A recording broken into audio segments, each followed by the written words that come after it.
Olá, neste vídeo eu vou falar sobre individualismo metodológico, que inclusive é uma parte do livro do Ludwig von Mises, Ação Humana. Eu estava relendo essa parte e resolvi fazer um vídeo sobre isso. Eu vou colocar na descrição os meus vídeos Praxeologia e Praxeologia é a priorística. Então nesse vídeo eu estou me baseando nessa parte do Ação Humana, que se chama individualismo metodológico, e eu vou pegar os pontos que eu achei mais interessantes e fazer algumas observações. Primeiro, Mises diz que a praxeologia lida com o indivíduo humano, que é sempre o indivíduo que age. Coletivos não agem, indivíduos podem agir em conjunto, mas toda a ação humana pode ser reduzida à ação de indivíduos e toda a ação coletiva nada mais é do que a soma das ações individuais. E aí o Mises respondeu a alguns críticos que diziam que na verdade o ser humano é coletivo, ele age coletivamente, a natureza dele não pode ser separada da coletividade. Inclusive eles dão o argumento de que a própria linguagem é um fenômeno social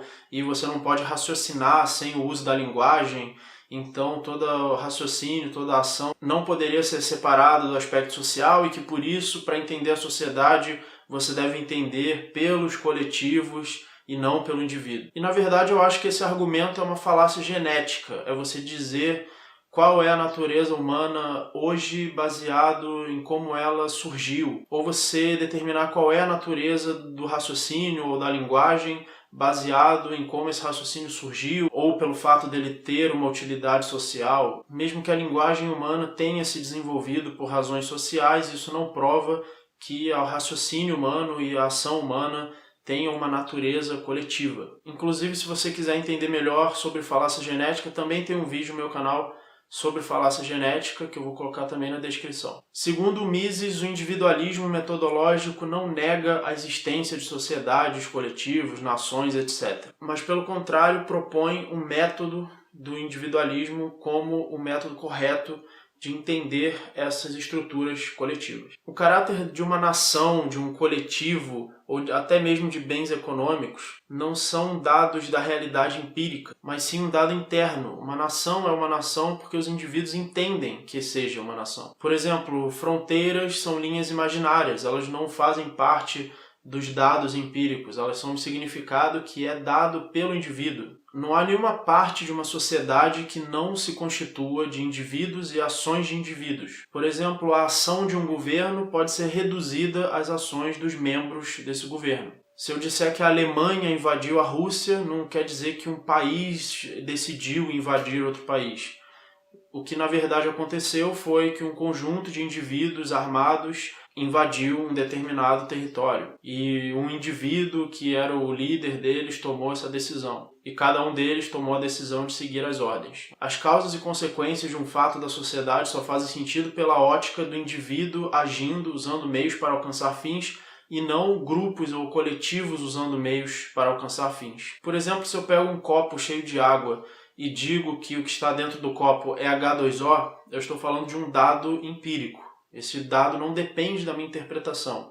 O que tem ali é água, isso pode ser observado empiricamente. Por outro lado, se eu digo que a minha casa está dentro do Brasil, Brasil não é um conceito que venha dos dados empíricos, mas sim da interpretação interna do indivíduo. O Brasil só é o Brasil porque indivíduos acreditam nessa entidade Brasil. Portanto, o coletivo pode ser um elemento da ação humana apenas na medida que ele faz parte de uma interpretação subjetiva do indivíduo. Um dos aspectos da ação humana é o aspecto que o indivíduo é unitário. Portanto, a praxeologia não seria compatível com alguma teoria que negasse a unidade do indivíduo como um ser que age. Pelo que parece, o Mises na ação humana ele está respondendo a algumas correntes contrárias. Eu não sei se essas correntes ainda são populares hoje em dia ou se eram só naquela época. Basicamente ele está respondendo correntes coletivistas, correntes polilogistas que consideravam que a lógica era relativa, que cada nação tinha uma lógica diferente, ou cada raça tinha uma lógica diferente, ou cada classe social tinha uma lógica diferente, e que na verdade o processo histórico é movido